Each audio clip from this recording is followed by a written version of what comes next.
I have nothing to do, as you know, and as she knows better than anyone, I have nothing to do with Project 2025.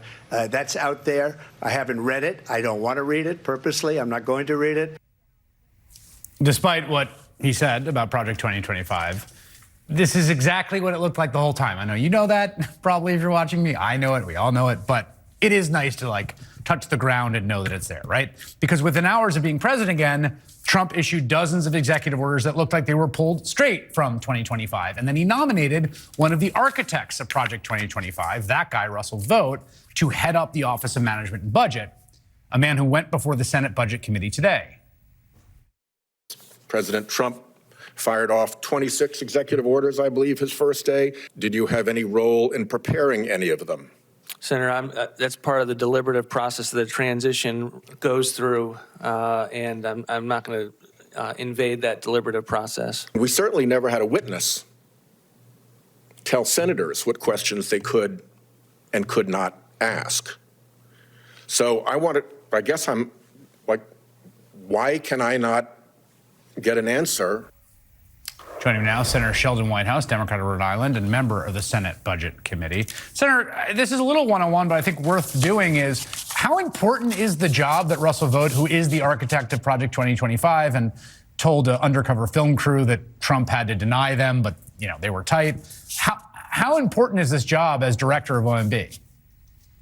I think other than perhaps Attorney General or Secretary of the Treasury, it's the most important job other than president. All of the rules and regulations and policies of the executive branch of government run through OMB. It is the center of the sort of regulatory web. And Russ Vought is determined on behalf of fossil fuel polluters and others to use that position to do everything he can to deregulate and let the looters loot and the polluters pollute. One of the strange things here is that he also, and this is based on lots of reporting and I think interviews, has the position that he doesn't have to follow the law and the president doesn't have to follow the law about what Congress appropriates for funds. And this is strange. The Constitution is very clear on this. And in case there's any question, there's a federal law called the Impoundment Control Act, which basically says the executive branch has to spend the money that is appropriated by Congress.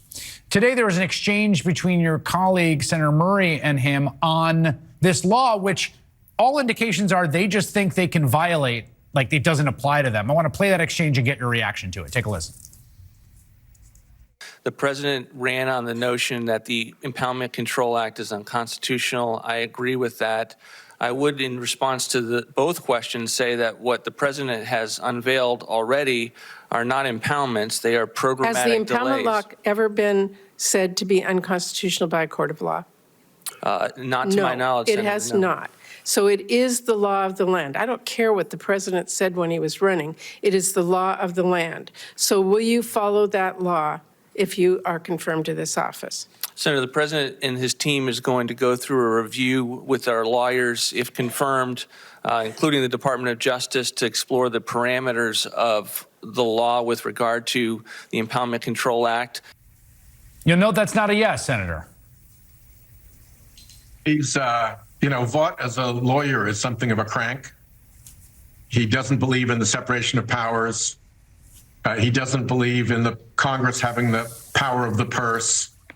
He thinks that the president has unitary authority to take the laws passed by Congress and simply not faithfully execute them if he doesn't want to, in terms of holding back funding that has been appropriated and dedicated by Congress to a specific purpose. He doesn't even believe that independent agencies like the National Institutes of Health or the Federal Energy Regulatory Commission are constitutional.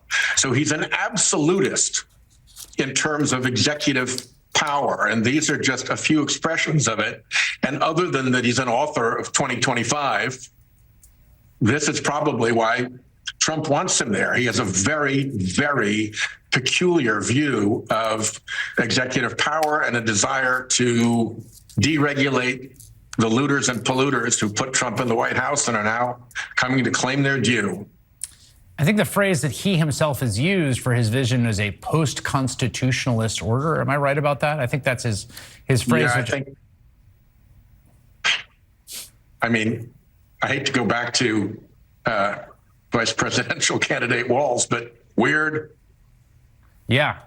Well, weird, and it seems like we're setting up the trains on the same track for some sort of constitutional crisis, right? I mean, he's basically saying, I'm not going to follow the law. Yeah. And I think the Republican senators who apparently don't care if the appropriations they passed are followed or not are going to confirm him, although maybe not. Yeah. What do you think?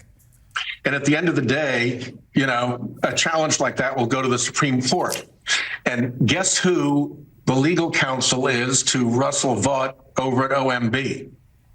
A guy named Mark Paoletta.